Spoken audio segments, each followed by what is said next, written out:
Vamos a continuar con la siguiente sesión de la jornada de hoy. Os presento a Albert Medrán. Él es el director de comunicación de Change.org. Estoy segura que todos conoceréis la plataforma Change, que yo creo que es la más importante a nivel mundial para promover el cambio.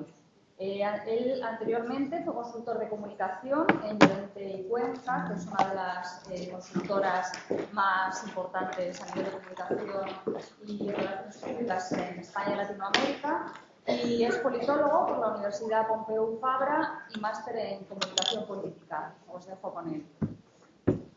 Bueno, muchas gracias. Hasta luego. Bueno, buenos días a todos. Voy a intentar ser rapidito porque vamos con un poquito de retraso y tampoco me gustaría que os durmierais antes de la pausa.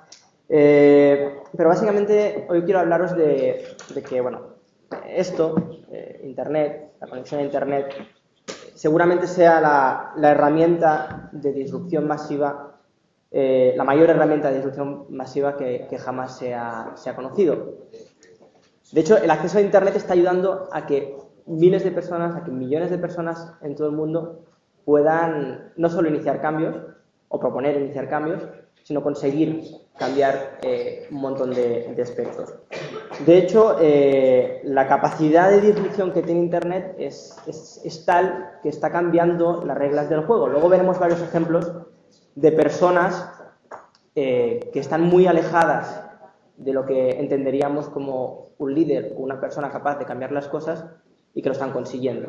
Y ese poder es gracias a la capacidad que tiene Internet para movilizarse, para difundir estas propuestas y para conseguir sumar cambios.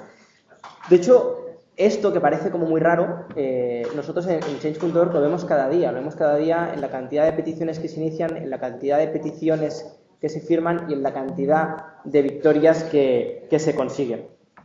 Como decíamos en la presentación, Change.org ya es la mayor plataforma de peticiones del mundo, con más de 45 millones de usuarios. Dentro de poco vamos a llegar a los 50. Y tenemos, o sea, es una plataforma abierta que sirve para que cualquier persona pueda iniciar una petición, porque nuestra misión es empoderar a la gente a iniciar los cambios que quiere ver, ya sean a escala muy pequeñita, a escala local o a escala global. De hecho, como seguramente muchos conocéis, el funcionamiento es muy sencillo. De hecho, es una de las claves por las que cada vez hay más gente iniciando peticiones y firmando peticiones. De hecho, la gente, cuando conoce un tema que quiere cambiar, lo único que tiene que hacer es ir a change.org y iniciar una petición que consiste en 3 sencillos pasos. Decir qué es lo que quieres cambiar, a quién se lo quieres pedir, es decir, quién puede conseguir cambiar eso, y decir por qué es importante. Y en el momento en el que tienes esto, en el que armas la petición, que se arma en minutos, la petición está lista y miles de personas a partir de ese momento pueden sumarse y pueden sumar fuerzas hacia ello. Pero bueno, básicamente lo que quiero que veamos hoy es en un lugar, pues lo que os decía, ¿no? Cómo Internet está cambiando las relaciones de poder, o cómo Internet está permitiendo que cualquiera de vosotros pueda iniciar un gran cambio. Hablar un poquito de la brecha existente entre los ciudadanos y quienes toman las decisiones, especialmente en España. Y finalmente, pues daros una pincelada de algunas de las propuestas que hemos lanzado recientemente para intentar, pues, unir esa parte de lo que dicen los ciudadanos y lo que los decisores pueden hacer. Así que vamos allá. Si consigo que funcione. Y para hablar de ellos, os quiero hablar de 3 aspectos que están cambiando, o sea, que son los que muestran el poder de Internet en esto. Básicamente hablaros del liderazgo, de las causas y de la velocidad. Y para el liderazgo quiero hablaros de la historia de Endume. No sé si alguna vez la habéis oído, pero no sé si sabéis uno de los problemas que ocurre con más asiduidad en Sudáfrica, y es el caso que os voy a contar ahora. En el año 2010, una mujer caminaba por uno de los suburbios de Ciudad del Cabo, la agarraron, la llevaron a una cabaña y la violaron. El motivo por el que violaron a esa mujer es porque era lesbiana. Y en Sudáfrica existe una práctica abominable llamada las violaciones correctivas, que tienen por objetivo convertir a las mujeres lesbianas en heterosexuales. Esta es una práctica que ocurre varias veces a la semana en Sudáfrica. De hecho, en Ciudad del Cabo, que es el lugar donde ocurrió, pasa varias veces a la semana, y es un problema muy grande. Endume, que es esta chica, su pareja también había sufrido una de esas violaciones, y cuando se enteró de esa violación decidió que tenía que hacer algo, y esa vez fue diferente, no quedó en el olvido. Entonces, Endume se acercó a un cibercafé en uno de los suburbios de Ciudad del Cabo e inició una petición en Change.org pidiendo al ministro de Justicia de Sudáfrica que hiciera algo, que el gobierno de Sudáfrica, ante un problema como este, hiciese algo. La petición empezó a coger muchísima fuerza. De hecho, para que os hagáis una idea, en el año 2010 Change.org no tenía el volumen de usuarios que tiene ahora, ni mucho menos, y en pocos días la petición de Endume consiguió reunir más de 100.000 firmas. La petición llegó a los medios nacionales de Sudáfrica, saltó a los medios internacionales, incluso el ministro de Justicia llegó a llamar a las oficinas de Change.org pidiendo que pararan la petición, que ya se habían enterado, que ya está. Entonces, nosotros, como le comentamos, que lo mejor que podía hacer era, pues, si quería terminar con el tema, que hablase con Endume, que recibiese a ese movimiento que esta chica había conseguido iniciar en Sudáfrica. De hecho, los medios de comunicación le preguntaron al ministro de Justicia si iba a hacer algo en televisión. Y finalmente, por primera vez en la historia de Sudáfrica, ante un problema como este, el ministro decidió pedir la creación de una comisión de investigación en el Parlamento de Sudáfrica, y por primera vez en la historia del país este tema se trataba en sede parlamentaria, y de hecho hace poco anunciaron ya medidas concretas, y desde ese momento, aunque sigue siendo un problema importante, es un problema, pues, que ha empezado a tener trabajo y soluciones por parte de las administraciones. Os hablo del ejemplo de Endume porque muestra cómo el liderazgo ha cambiado. Es decir, si veis Endume seguramente es la persona que tiene menos números de poder cambiar algo. Es una mujer en África, es lesbiana, es pobre, vive en un suburbio de Ciudad del Cabo, y es seguramente la persona con menos atributos para poder plantear un cambio y para poder conseguir lo que finalmente ha conseguido, que es que se debata ese tema y que se busquen soluciones a ese tema.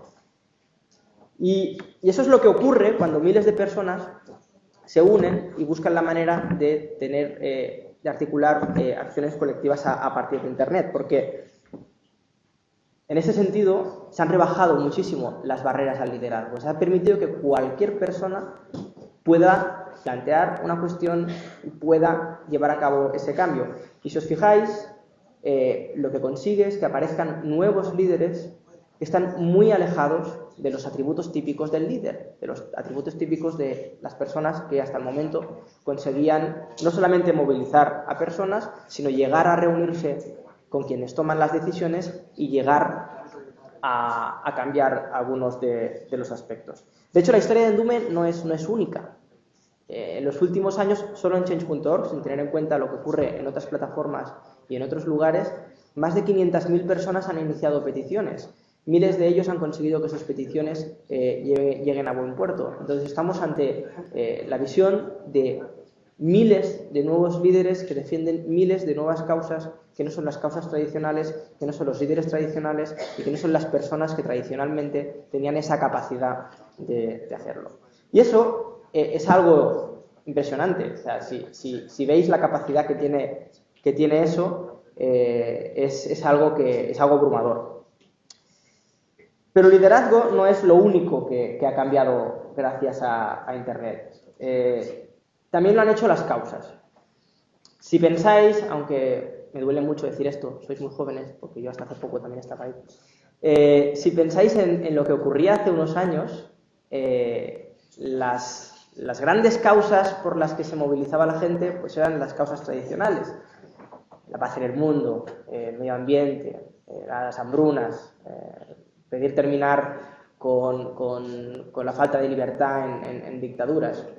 Sin embargo, lo que estamos viendo, gracias a Internet en este aspecto, es que se están multiplicando las causas. Es que cualquier persona puede iniciar un movimiento sobre la causa que le importa, la causa que le toca, la causa que realmente quiere liderar, porque tiene a su disposición una serie de herramientas, porque tiene a su disposición la capacidad de conectar con millones de personas para poder trabajar ese movimiento, para poder crear ese movimiento y para poder conseguir cambios. En ese aspecto, no sé si estáis familiarizados con el concepto del long tail, de la larga cola, pero aquí también vemos una explosión, o sea, una larga cola de las causas. Es decir, si algún día entráis en change.org o en cualquier otra plataforma, podréis ver que hay miles de causas, que hay gente defendiendo pues, cuestiones relacionadas con los derechos de las minorías, a otros que piden, pues no sé, que su artista favorito actúe en su pueblo. Podemos entender que no es el mismo peso de las causas, pero es así. Cada uno puede iniciar la causa por aquello que le interesa y por aquello por lo que quiere movilizar a la gente. Para hablaros de este aspecto, de cómo esas causas están llegando a la agenda pública y están consiguiendo cambiar las cosas, quiero hablaros del ejemplo de Isabel. Isabel, como seguramente conocéis, hace un año en el Madrid Arena murieron 5 chicas por aquella avalancha y una serie de desafortunados acontecimientos, y Isabel, que es la madre de una de las chicas, supo que la empresa que había organizado esa fiesta podía volver a organizar otra fiesta para fin de año, y que pese a estar imputado en ese momento, pues no había ningún mecanismo pues, para evitar que los responsables de aquello pues no pudiesen, para evitar que los responsables de aquello no volvieran a organizar un acto similar. Creo que fue sobre el 14 de diciembre del año pasado, Isabel creó una petición pidiendo a la Comunidad de Madrid que cambiase la ley de espectáculos de la comunidad para evitar precisamente eso y para endurecer también la ley para promover mejoras que hubiesen evitado lo que ocurrió el 1 de noviembre en el Madrid Arena. En cuestión de meses, esa petición se convirtió en la segunda petición más firmada de la historia de España en change.org. Más de 428.000 personas firmaron la petición, y en mayo-abril el presidente de la Comunidad de Madrid, Ignacio González, se reunió con Isabel, recibió las firmas y le anunció que iba a llevar a la Asamblea de Madrid el cambio legislativo. Me parece que fue en septiembre. La Asamblea de Madrid admitió a trámite la reforma que proponía la comunidad y se está debatiendo, y seguramente en las próximas semanas o meses haya un cambio legislativo en la línea a lo que pedía Isabel y más de 428.000 personas. En ese aspecto, como veis, las causas están cambiando, las causas pueden ser muchísimas, y lo importante ahí es que esas grandes causas de las que os hablaba antes, esos grandes problemas, en el fondo lo que tienen es centenares de miles de expresiones. Y cuando cada uno de estos nuevos líderes inicia una petición en un aspecto concreto de esos grandes problemas, al final, con esos cambios, podemos llegar a secar las raíces de esos grandes problemas y promover esos cambios. El tercer aspecto del que os quiero hablar es la velocidad. La velocidad desde muchas perspectivas. En primer lugar, la velocidad que tienen las peticiones y que tienen estos movimientos para viralizarse y para conseguir sumar apoyos. Luego os hablaré del caso de una compañera vuestra que inició la petición sobre las becas Erasmus, que en cuestión de días tiene ya más de 200.000 firmas. Es un número elevadísimo. Pero no solamente la velocidad en ese aspecto de poder llegar a más gente de una manera muchísimo más rápida, sino la velocidad también en la capacidad de contagiar el cambio. De hecho, cada victoria o cada gran ejemplo de estas peticiones, cada vez que alguien como Endume consigue tener una respuesta, consigue fijar la agenda pública, cada vez que eso ocurre, el cambio se contagia, o esa idea de decir, bueno, quizás yo también puedo iniciar una petición sobre el tema que siempre me ha preocupado y que nunca me he atrevido a hacer porque creía que nadie podía apoyarme. Y eso lo vemos, esa velocidad del cambio es algo también que juega un papel fundamental y que además es una velocidad de vértigo. De hecho, cada vez que hay una victoria se generan nuevas peticiones que terminan siendo nuevas victorias, que terminan siendo nuevos cambios. Y para que veamos un poco qué es esta idea de contagio, hay un ejemplo que ocurrió el año pasado en Estados Unidos que a mí me parece muy bonito. Abby en aquel momento, bueno, Abby es esta chica que veis aquí, vive en el estado de Illinois, vive muy cerca de Chicago, en una ciudad de unos 20.000 habitantes. Y cuando estaba en octavo curso en el colegio, como proyecto de estos proyectos anuales, ella decidió pues, que lo que ella quería conseguir era que, pues que no hubiesen, que desaparecieran las bolsas de plástico. Cuando vas a un comercio, pues no te den una bolsa de plástico por su elevado poder contaminante.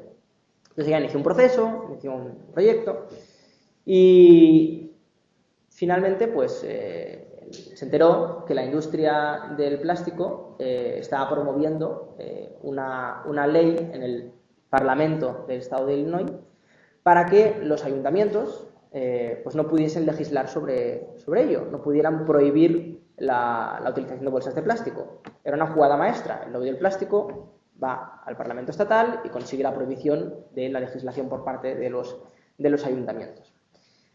Abby, que había visto pues, muchísimas peticiones en los medios de comunicación, que conocía el caso de una niñera de 22 años de Washington que había conseguido que Bank of America, el mayor banco de Estados Unidos, pues retirara una comisión a las tarjetas de débito de $5, más que nada pues que personas como Abby, personas como esta chica de Washington que había terminado la carrera, tenía que pagar aún la deuda de su universidad, tenía 2 trabajos, tenía que pagar $5 cada mes para poder utilizar su propio dinero en una tarjeta de débito, pues esta chica consiguió que el mayor banco de Estados Unidos reculara después de que 300.000 personas apoyaran su petición. Pues Abby conocía todas estas victorias. Abby conocía la plataforma y sabía que era posible llevar a cabo pues, propuestas de estas características.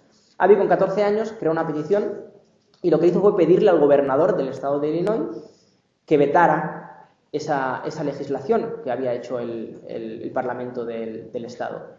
La petición de Abby consiguió unas 100.000 firmas y dio el salto a medios como la CNN, estaba en la agenda mediática nacional de Estados Unidos, y un domingo por la tarde ella estaba en su casa y recibió una llamada. Era el gobernador del estado de Illinois que le informaba que iba a vetar la ley que prohibía a los ayuntamientos legislar sobre las bolsas de plástico. Como veis, esa capacidad de contagio, de decir yo también puedo iniciar esta cuestión, es algo que tiene un poder tremendo. Y estoy seguro que muchas veces algunos de vosotros también habéis sentido esa idea de decir, bueno, pues si he visto que esto puede cambiarse, pues voy a plantearme iniciar yo también mi cambio. Como os decía, estos son los 3 aspectos que Internet pues está haciendo que cambien la manera en que nos relacionamos con el poder, pero la realidad es que en España existe una brecha enorme entre los ciudadanos y quienes tomen las decisiones. De hecho, no quiero ser muy largo sobre ello, porque seguramente a lo largo de la jornada sea un tema recurrente, porque es algo que estamos sintiendo todos. Pero como sabéis, en España pues, tenemos una serie de crisis, no solamente la económica, sino también la política, la institucional, etcétera, etcétera, etcétera, que lo que está haciendo es que nos alejemos cada vez más de la política, nos alejemos cada vez más de la participación en el sistema democrático. De hecho, no sé si lo sabéis, pero según varias encuestas del CIS, el 40% de los ciudadanos se sienten alejados del proceso democrático, del mero hecho de elegir a nuestros representantes. Es una brecha tremenda. Y esta brecha pues tiene muchas fuentes. Desde luego, una de ellas es que los métodos tradicionales de intentar unir nuestras ganas de querer participar no están funcionando. De hecho, seguramente conocéis el caso pues de las 70 y pico ILPs que se han presentado en España, de las cuales solo una consiguió realmente cambiar algo y al cabo de unos años el propio Congreso cambió esa ley, o el caso más reciente de la ILP promovida por la Plataforma de Afectados por la Hipoteca, que después de reunir no solo las 500.000 firmas que pide el proceso, sino 1,5 millones de firmas, pues al final tuvo la tramitación parlamentaria que tuvo, pese a tener ese enorme apoyo, no solamente en la ILP, sino también en las calles.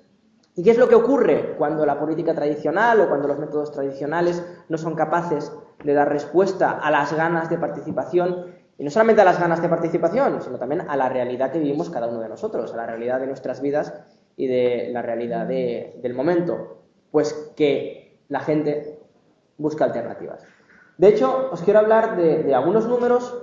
Como os decía antes, más de 45 millones de usuarios de Change.org en el mundo, 4 millones y medio de ellos en España, esperamos llegar pronto a los 5 millones, 3.000 nuevas peticiones al mes en España. Estos son números que os pueden parecer, bueno, son números, ya estamos hablando de números. Pero si os digo que España es el país de todos, o sea, dentro de todos los usuarios de Change.org en el mundo, España es el país que tiene una mayor proporción de usuarios. España siendo un país en el que tradicionalmente no han existido o no se han ejercido, como en otros países, las peticiones ciudadanas, o que tradicionalmente no nos hemos movilizado como otros lugares, o que hemos tenido en nuestra historia periodos como unos 40 años en los que la sociedad civil no podía articular sus propuestas. Pues es realmente significativo ver cómo España es el país con una mayor proporción de usuarios, iniciando peticiones, firmando peticiones y consiguiendo cambios. Y eso es una respuesta clara a esa brecha y a la necesidad que tenemos los ciudadanos de encontrar alternativas. De hecho, os quería citar, ya lo ha citado antes Virginia, el ejemplo de una compañera vuestra, de Laura, que esta semana inició una petición cuando conoció pues la supresión de las becas Erasmus a través del BOE. Inició una petición y en cuestión de 4 días tiene más de 200.000 firmas.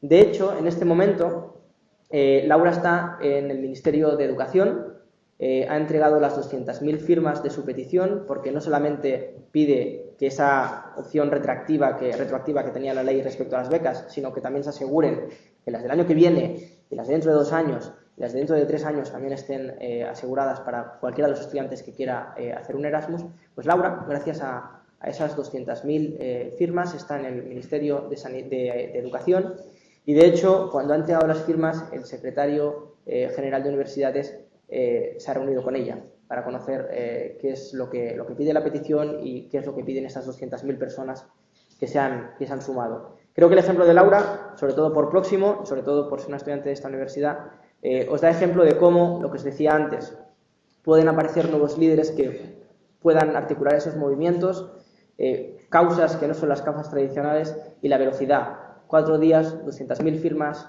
y hoy entregando firmas y reuniéndose con el secretario general de Universidades.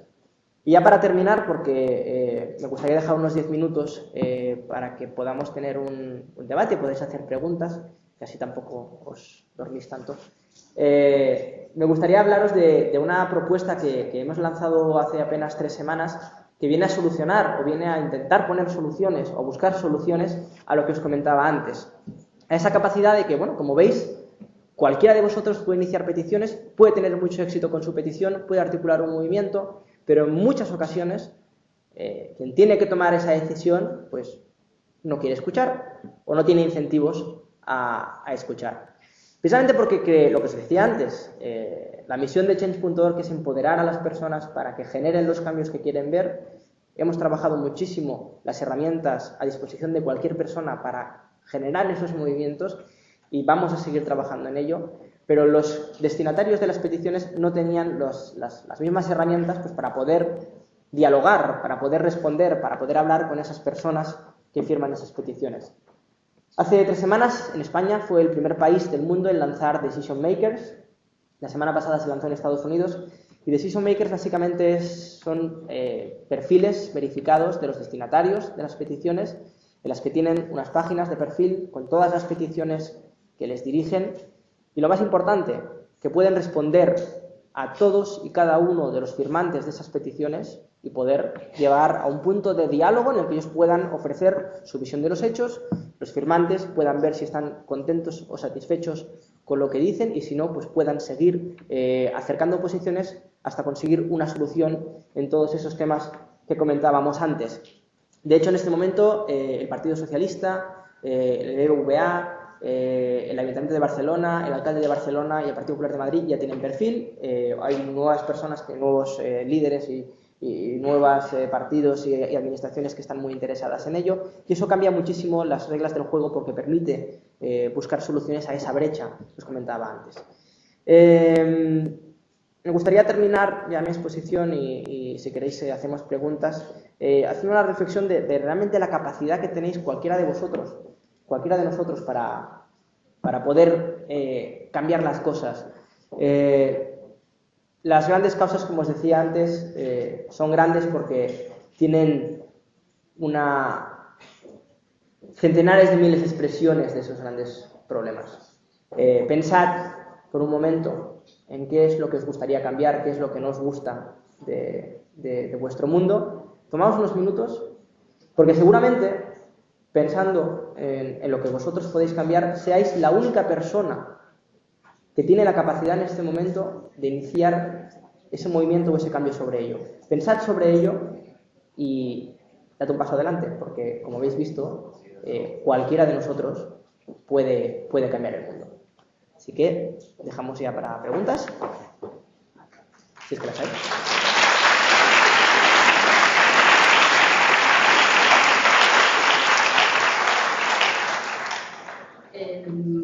Como mucho una pregunta, porque si os habéis fijado vamos con media hora ya de retraso, entonces vamos a ir acumulando y arrastrando el retraso, por lo cual si hay alguien que quiera hacer una pregunta yo doy la oportunidad, pero solo una por respeto a Albert que lo ha dicho.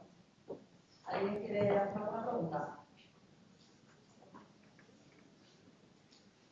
Bueno, creo que prefieren que no alarguemos más todavía la sesión. Así que yo te agradezco muchísimo tu participación y vamos a pasar a la siguiente intervención. Lo primero que tengo que deciros es que, según nuestro programa, a continuación intervenía Antonio Martín Carreño. Pero como vamos retrasados de tiempo y la persona que intervenía después tiene una obligación profesional, ha sido tan amable que ha retrasado su intervención y a continuación va a estar con nosotros Leandro. Leandro, ¿tienes el ordenador para hacer tu presentación? Mientras tanto, os cuento que Diego es abogado y socio de Audens, que es un bufete de referencia en derecho tecnológico. Está especializado en derecho de nuevas tecnologías, especialmente protección de datos y propiedad intelectual. Fue asesor de relaciones internacionales en la Agencia Española de Protección de Datos, es letrado del Colegio de Abogados de Madrid, máster en Derecho de las Telecomunicaciones y Tecnologías de la Información por la Universidad Carlos III y es profesor en distintos ámbitos como la Universidad de Murcia y el Instituto de Empresa. Además es miembro de la Junta Directiva de ENATI, de la asociación que aglutina a los profesionales del derecho de nuevas tecnologías. Cuando quieras. Bueno, sí, funciona. ¿Qué tal? Buenos días a todos. Bueno, lo primero, muchas gracias dar las gracias a la universidad, dar las gracias a ERCO por la invitación. Bueno, pues hablaros hoy un poco de privacidad en redes sociales. Mi idea, ya que me han dicho que aquí abogados hay pocos, es pues eso, intentar no meterme demasiado en temas jurídicos y daros una idea de cómo funciona esto de la privacidad en las redes sociales, los problemas que puede traer y cómo os puede influir en vuestro futuro. Entonces, eso sí, estamos hablando de temas de derecho, entonces algo tengo que hablar. Lo siento, espero que seáis capaces de soportarlo y pasamos a ello, ¿os parece? A ver, lo primero que os tengo que contar es qué es la protección de datos, porque al fin y al cabo, si vamos a hablar de privacidad, aquí el derecho que vamos a tratar es la protección de datos personales. Y bueno, debéis saber que es un derecho fundamental. ¿Qué significa esto? Pues que está al mismo rango, digamos, al mismo nivel normativo que puede estar el derecho a la educación que tenemos todos, el derecho a la intimidad u otros derechos básicos de la persona. Y cuando hablamos de derechos básicos de la persona, hablamos de derechos que son irrenunciables, que nadie nos puede quitar y que además no caducan. Están siempre a nuestra disposición. Entonces, partiendo de esa base, veis cuál es la importancia que digamos que la ley le da a la protección de datos personales, hasta el punto de que la propia Constitución la reconoce. Y la reconoce como un derecho autónomo, es decir, como un derecho distinto a todos los demás y del que podéis disfrutar. Entonces, la clave aquí es ¿qué protege? y lo que protege son vuestros datos personales. Os preguntaréis qué es un dato personal. Parece bastante obvio, ¿no? Vuestra dirección, vuestro nombre, vuestra foto, son datos normales. Sin embargo, va mucho más allá. O sea, cuando hablamos de protección de datos no hablamos solo de eso, sino que hablamos de cualquier dato que pueda estar referido a vosotros. Da igual el que sea. El color de vuestro coche, el piso en el que vivís, vuestra edad. Cualquier dato, siempre que esté referido a una persona, va a ser considerado un dato personal. Esa es la clave. Entonces no se puede decir, no, de entrada esto no es un dato personal, esto sí. No, depende si está vinculado a una persona o no. Eso es lo que tenéis que tener en cuenta. Entonces, una vez que tú como persona tienes unos datos personales y alguien los quiere utilizar, entra en juego este derecho, esta protección. Y te da una serie de facultades. ¿Cómo va esto? Pues la primera facultad que te da es a controlar tus propios datos. Y para eso te dan 4 derechos. El primero que te dan es el derecho de acceso. Significa que tú le puedes pedir a cualquier empresa o a cualquier administración que te diga qué datos tuyos trata. Basta con que le mandes una carta siguiendo una serie de un modelo que está publicado en la página de la Agencia de Protección de Datos y ellos te tienen que informar de qué datos tienen de ti. También le puedes pedir que borren tus datos, siempre que los estén tratando de forma incorrecta. O le puedes pedir que los modifiquen si es que los tienen desactualizados. O incluso les puedes pedir, mira, me parece bien que trates los datos para esto, mi empresa de teléfono. Me parece bien que trates mis datos para que yo pueda hablar por teléfono. Pero no quiero que me mandes publicidad. Pues eso también puedes hacerlo. Eso es el poder de control que te da la Ley de Protección de Datos. Y por otra parte te da también un poder una facultad de disposición, de decisión. ¿Y qué significa esto? Pues que puedes decidir quién trata tus datos, para qué trata tus datos y hasta cuándo trata tus datos. Salvo que una ley diga lo contrario. Evidentemente, a Hacienda no le podéis decir esto. Cuando os vengan a cobrar impuestos, si le decís, no, no quiero que trates mis datos, os va a decir que no. Porque tiene una habilitación legal para hacerlo y en este caso no podríais evitarlo. Como muchos otros, por otra parte. Pero con carácter general sí que puedes dar ese consentimiento. Sí que puedes hacer que dependa de ti que alguien esté tratando tus datos personales. Entonces, una vez que ya sabéis que podéis controlar y que podéis decidir, la clave es qué ocurre con los que tratan los datos y por qué hacen lo que hacen. Bueno, os cuento un poco cómo va el tema. Tú cuando tratas datos tienes la obligación de cuidarlos. Por eso os pongo una caja fuerte. Tienes que cuidarlos y tienes que garantizar que se respetan los límites que marca la ley.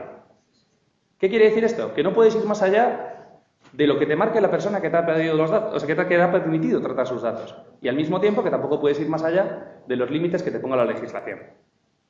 Y además tienes que proteger los datos, tienes que guardar secretos sobre ellos y tienes que establecer unas medidas de seguridad para que no se dañen. Y además atender a los derechos que te ejerza la gente. Esto es que os decía antes, de que puedes acceder a tus datos, rectificarlos, porque también los tienes que hacer. Pero tampoco os quiero aburrir con esto, quiero que os quedéis como una idea. Cuando tú tratas los datos personales de alguien, no eres el propietario de esos datos, eres un custodio. Lo que tienes es la obligación de custodiarlos en su nombre, de tratarlos bien, de utilizarlos en los límites que te han dado y no pasarte de ahí. Porque si te pasas, vienen los problemas. Entonces, ya entrando en tema de redes sociales. En mayo, el CIS, que como sabéis es el Centro de Investigaciones Sociológicas, el órgano del gobierno que se dedica a hacer encuestas y estas cosas, los de sociología me matarían por oírme hablar así, pues hizo un estudio en el que, entre otras cosas, le preguntó a la gente si utilizaba las redes sociales, que salió que el 56% de los usuarios de Internet las usan. Yo aquí os preguntaría quién no las usa. ¿Hay alguno que no tenga redes sociales? Bien, esto es lo habitual. Y dentro de la gente que las usa, les preguntaron, bueno, les hicieron 4 preguntas, de las cuales yo me voy a quedar con las 2 primeras para que os hagáis una idea. La primera fue, ¿crees que es difícil controlar quién ve la información que cuelgas en tu perfil? Y más del 70% de los usuarios dijeron que sí, que creen que es difícil controlarlo. La segunda pregunta fue, ¿cuidan las redes sociales de los datos sociales de los usuarios? Perdón, de los datos personales de los usuarios. Y más del 70% dijeron que no. Bien. Entonces, tenemos unas redes sociales que son utilizadas por todos vosotros, pero en que todos estáis de acuerdo que están haciendo las cosas mal. Entonces, ¿por qué estamos en redes sociales? Podría ser una buena pregunta. La cuestión es que son divertidas. Son divertidas, te permiten socializar con los amigos, te permiten hablar con ellos en cualquier momento, mandarle un mensajito cuando estás en la cola del súper, te permiten, no sé, jugar al Candy Crush, te permiten cotillear a ver qué está haciendo de tu colega que está de vacaciones, a ver si está en la playa o qué está haciendo este fin de semana. Da cierta sensación de intimidad, porque si no hay ciertas cosas que nunca pondríamos en redes sociales, y vosotros lo sabéis. Esa foto por la noche. Sí, sí, sí. Sí, veo sonrisas. Bien. Bien. Bueno, pues la clave es esa. Las redes sociales son divertidas y son útiles. Por eso las usamos. Las empresas también las usan. ¿Por qué las usan las empresas? Como la mía. Pues, bueno, los de marketing dicen que tienes que pescar donde hay peces. En las redes sociales hay muchísimos peces para pescar. Entonces es un buen sitio para ir, si eres una empresa, a conseguir clientes. Pero sobre todo porque te permiten conversar con el cliente, conocer sus opiniones, te permiten conocer qué estás haciendo mal, te dan ideas de qué puedes hacer para mejorar tu negocio. Y eso siempre es útil. A las empresas nos gusta porque es complicado recibir esta información. Entonces, lo que permiten esa bidireccionalidad que dan las redes sociales, ese compartir cosas, ese intercambiar información, pues es súper útil también para las empresas, no solo para las personas. Entonces, nos gustan, pero entendemos que hay cierto desequilibrio. Esa es la idea principal que podemos sacar de todos estos datos. ¿Y cómo corregir este desequilibrio? Bueno, pues lo primero que yo os trasladaría, y en el fondo es para lo que me han traído aquí, porque todo lo anterior me imagino que ya lo sabríais, es que hay que tomar ciertas precauciones. Cuando te mueves en redes sociales, lo primero que tienes que hacer es, evidentemente, configurar esto, las opciones de privacidad. Y tener muy claro cuándo compartes con todos tus amigos, cuándo lo compartes solo con unos cuantos, saber diferenciar entre lo que es un Facebook, lo que es un Twitter, lo que es un LinkedIn y lo que es un Instagram o un Pinterest, por ejemplo. Saber qué puedes colgar en cada uno de ellos, conocer el alcance que va a tener eso.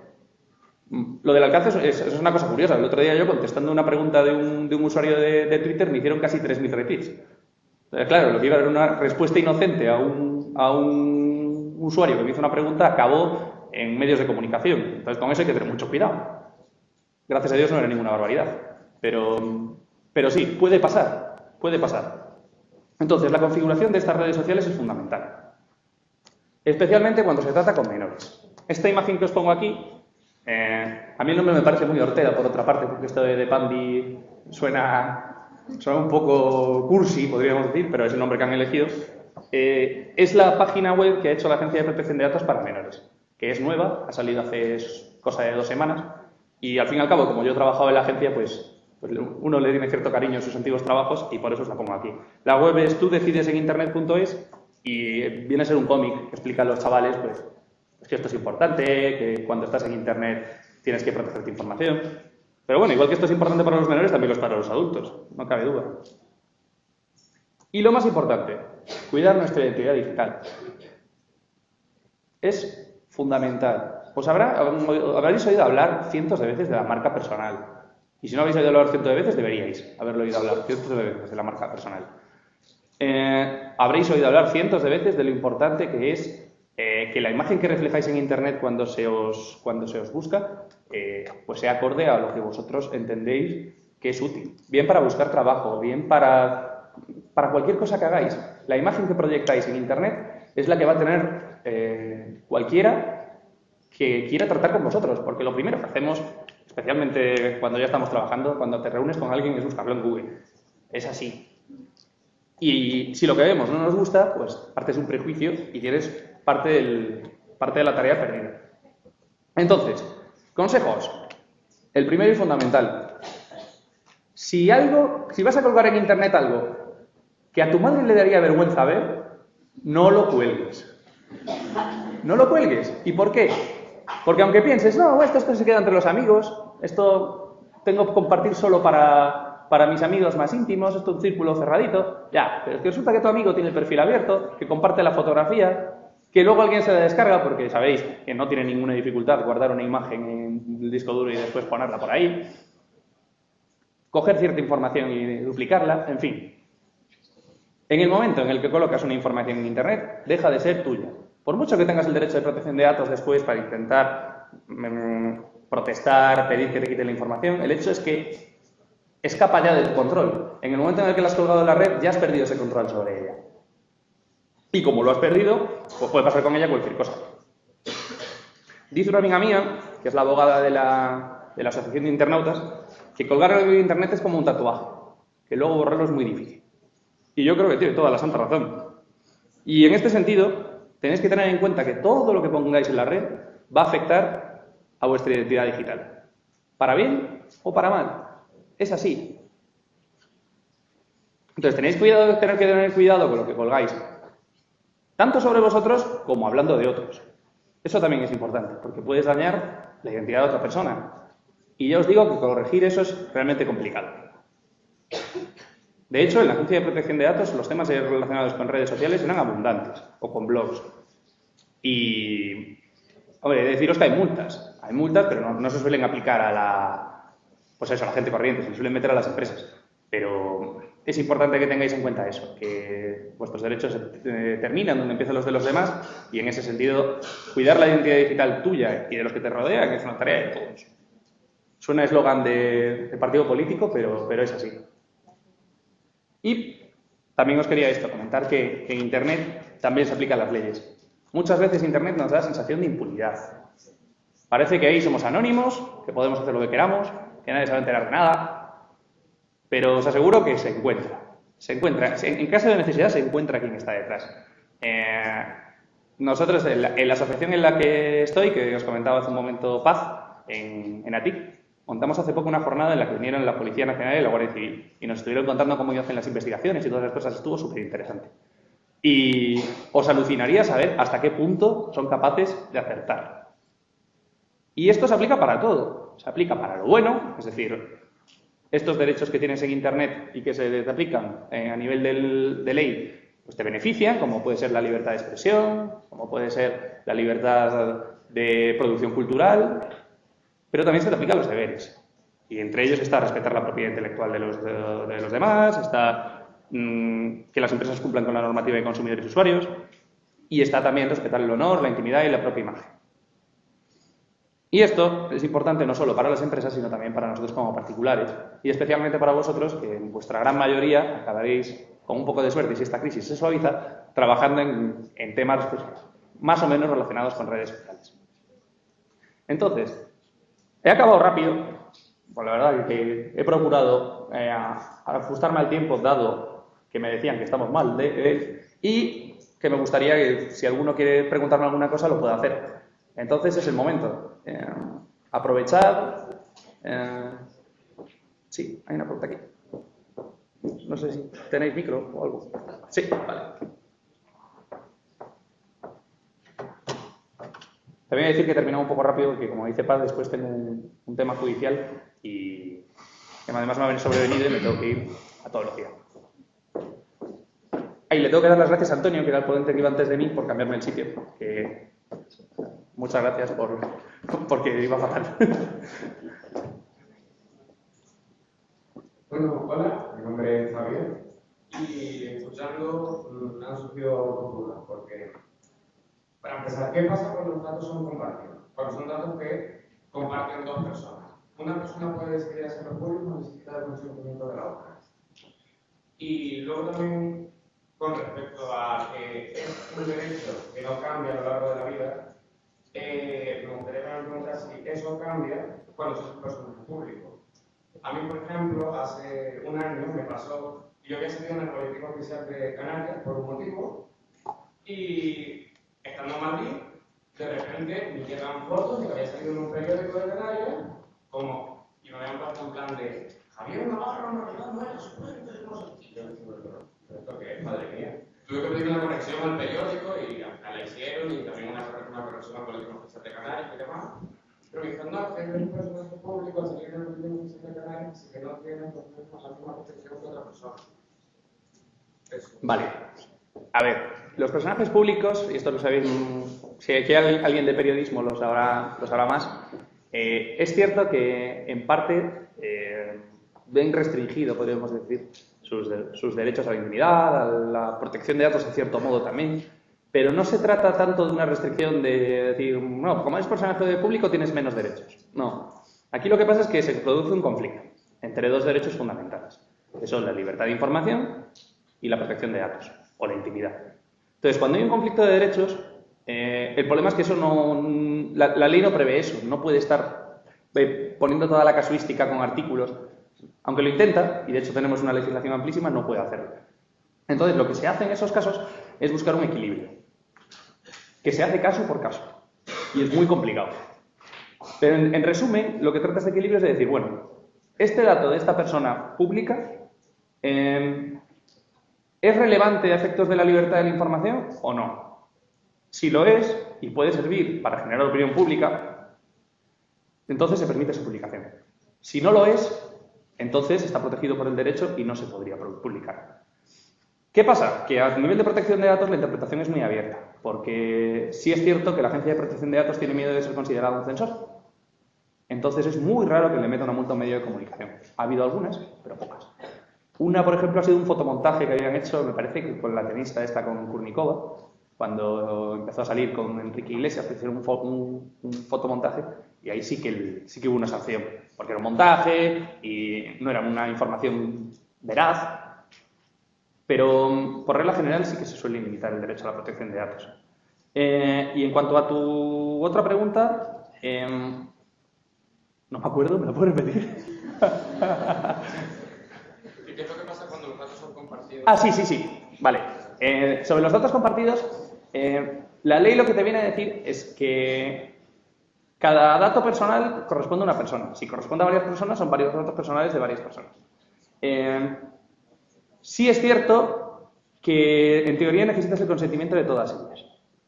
Por ejemplo, para colgar una fotografía de varias personas en una red social, se supone que tienes que tener el consentimiento, sea expreso, es que les lo ha preguntado, oye, ¿me dejas que la cuelgue? O tácito, en plan, oye, poneos que vamos a hacer una foto para el Facebook, de todos los que están ahí. Sí es cierto que es así, porque si no, alguno te puede alegar que no tienes su consentimiento y estarías incumpliendo con la ley. Y de hecho esto es especialmente relevante para los temas de videovigilancia. Cuando os graban con imágenes de estas de videovigilancia, si pedís acceso a las cámaras y sale más gente, no os lo van a dar, porque van a decir, no, es que hay más gente en la imagen y en este caso pues no te voy a dar esa información. Es lo habitual. Pero sí, en teoría necesitas el consentimiento de todos y cada uno de ellos. Sí. ¿Alguien se anima a decir algo más? Si no, me lo podéis poner por Twitter o mandarme un mail o cosas de esas, que también funcionan. Y además estamos hablando de redes sociales y como que se presta, ¿no?